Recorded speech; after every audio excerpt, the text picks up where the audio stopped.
Viewers sent us photos of long lines and entrances roped off at Costco's in Tacoma and Woodinville this week.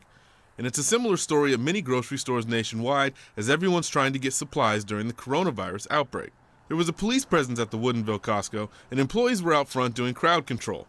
A whiteboard was also set up listing wipes, paper towels, and toilet paper as out of stock.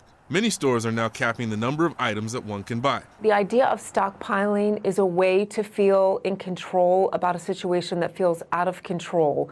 It's a way to feel like, I know no matter what happens, I will not run out of what I need. The Washington Department of Health sent out a release reminding people to leave some for their neighbors, saying that stockpiling supplies does more harm to those who may actually need the supplies. And instead of so much toilet paper, officials recommend stockpiling up on items like canned foods, beans, and fruit, or pasta and frozen foods that will last. Tony Black, King 5 News.